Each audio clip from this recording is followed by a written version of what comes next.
Thank you very much, Rachel, and thank you also to the Programme Board for the opportunity to speak today, and indeed for the opportunity to participate in the development of the survey.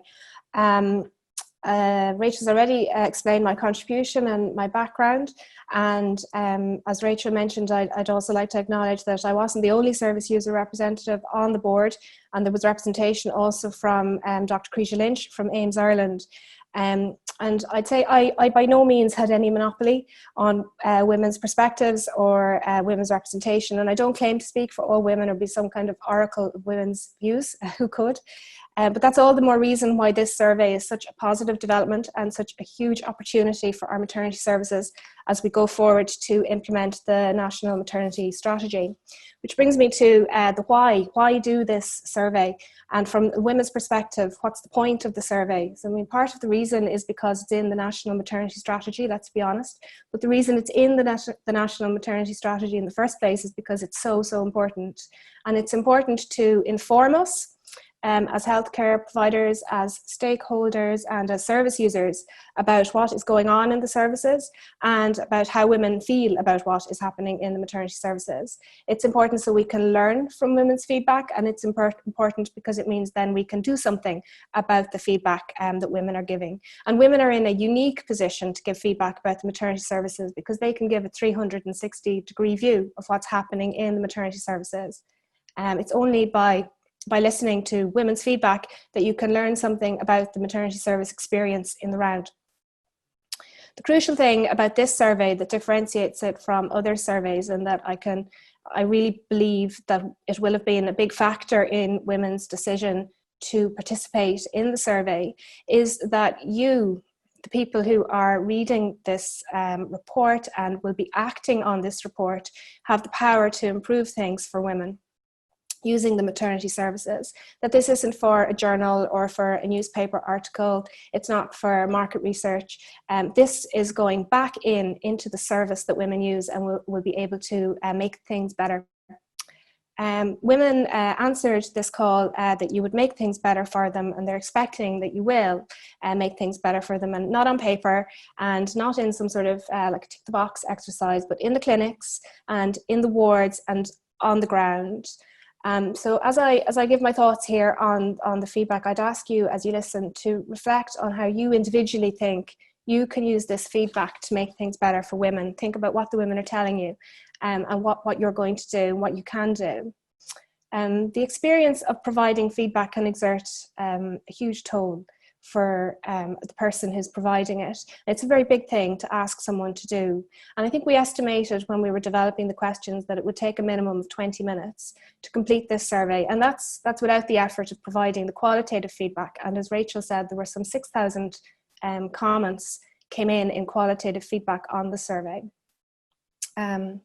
I know from my voluntary work and also on a personal level the impact that feedback can have within the health service, and that for staff, positive feedback boosts morale and constructive feedback then offers opportunities for improvement. For women, it's empowering to know that your feedback can result in changes when the changes are needed and in recognition where that recognition is due. Now that said, I never gave any formal feedback to anyone in the HSE about my own personal experiences within the maternity service. And I felt that to do so would be futile. And it's that thought of, can one voice, just me on my own, can I make a difference? Is there any point in me saying what I have to say? Now, believe me, I told everybody else. I told everybody who would listen to me, but I didn't engage in any formal feedback loop with the service itself. Now, 3,204 women have taken the time to do that, to engage. And for some of them, that will have been a very large ask. It will have been a difficult thing for them to do. And they'll have done it on the promise that the service will hear and understand and learn. And I picture these women up in the wee hours of the morning with a new baby, scrolling on their phones and completing this survey, reflecting on their experiences and composing comments that we're reading. And I suppose I'm asking, what are we going to do to make sure that no woman who gave feedback in this survey feels like I did, feels like her effort was futile? So to move on to look at some specific areas that I think are interesting and useful to pull out in terms of what women are telling us. So the overall picture is good. 85% reporting a good or a very good overall experience. And these are some of the highest scoring areas, and Rachel's gone through them in detail already. The highest scoring question for labour and birth, as Rachel mentioned, is partner involvement at 95%. And it shows the importance for women of having their partner or companion involved in their maternity care. And as we all know, partner involvement is something that has been an area of enormous concern to women during the COVID-19 pandemic. These are just some of the questions or the answers to the question boxes that women provided, some specific feedback. And I spoke at a training workshop in Galway in September last year, and maybe some of you were there. And at that workshop, I said that I knew the majority of this feedback was going to be positive, and that women were dying to tell you about the good things, but they probably didn't know how. And so, well, here it is. Women are happy in general with the care they're receiving. Now, if we're going to talk, though, about the good figures, we're going to have to also talk about the harder ones to read and about the lower scoring areas.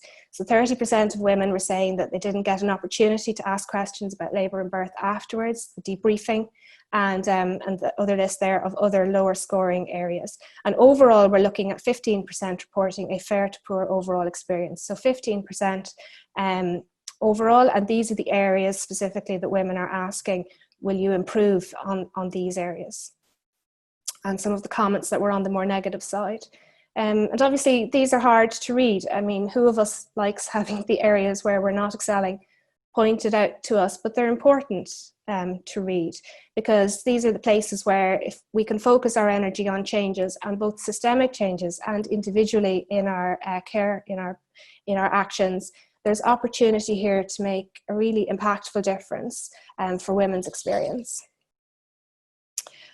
These two areas were the two areas that kept coming up over and over again. And something that strikes me here in relation to these 2 points is the enormous impact that a poor experience in antenatal care can have on a woman's mental health, and particularly for first-time mothers for their transition into motherhood. And in that aspect, I see the two of these as two sides of the one coin. And mental health support in something is, in particular, it's something that was highlighted at all stages, all across the whole survey. And more information for women on the changes that may happen in your mental health during pregnancy and after birth, more information on protecting your mental health, and more supports for your mental health. It's an area that was consistently called out as being an area of poor experience. So in this vein, I'd welcome the HSE's their new suites of information leaflets on perinatal mental health that were launched in May last. I'd hope that future surveys would show the positive impact of the initiatives around perinatal mental health. This survey clearly shows the need and the demand for further investment now in service provision for perinatal mental health. This next slide is pointing out an area where I felt there was a bit of a missed opportunity with the survey. The questions that were sent to women asked whether they were always treated with respect and dignity. And they had the option to answer yes, always, yes, sometimes, no, and I don't know or I can't remember. And that question was asked in relation to their care while pregnant, and it was asked also in relation to their care after giving birth. I think you can see where I'm going here. We missed the question about treatment with respect and dignity during labour and birth. And hands up, I'm not sure how we missed this, and this one's on me too. I was at the meetings, but it's something worth highlighting, because I think this would have been a really useful thing to have feedback on. And I'd suspect that the figures would be similar to the figures for while pregnant and after giving birth. It'd probably be a high satisfaction rating. But I think that the qualitative data, the comments from the women who answered sometimes, no, and I can't remember, I think they could have been really invaluable to have. Which brings me to my next point in relation to respect and dignity. And this is a bit of a gnarly point. It's difficult to express it eloquently, and it's difficult to discuss. But what I'm trying to get at is about these lovely high figures on dignity and respect pre and post natally, and how if you flip those figures around, you have between 19 and 26% of women saying that they were not always treated with dignity and respect. And remember, so this 19 and 26, it combines women who said I was treated only sometimes, or I wasn't treated with dignity and respect, or I don't remember. And I want to pause and I want to reflect on that feedback for a minute, because while those figures are small, and they're much lower than, for example, the 30% of women who said they didn't get a chance to debrief after their birth, the impact of feeling like you weren't treated with respect and dignity is absolutely enormous. And what would it take for you to tell someone, I wasn't treated with respect and dignity when I was vulnerable? And we're talking here about somewhere between 1 in 5 and 1 in 4 women in our clinics, in our surgeries, in our labour wards, in theatres, on our postnatal wards, coming out of our maternity services feeling like this. With this slide, I was trying to see if I could find some patterns across the units, and looking for areas of consistency where women were reporting either a good experience or a less than satisfactory experience. So in terms of high scoring questions, I found that there were a wider selection of areas where units were scoring highly. But when you look at the lower scoring questions, there's more consistency across the 19 sites. And the two big areas that came out were mental health and the opportunity to ask questions after birth. So women are telling us that different units are excelling in different areas, and that there's a greater spread of questions here where individual units are doing something really good. And by contrast, women are saying there's a number of specific areas where they had a less than excellent experience, and that those areas are repeating across multiple units. So obviously the specific result here is disheartening, that so many units can consistently and collectively fall down in one area. But I also want to express that I see a potential for opportunity here.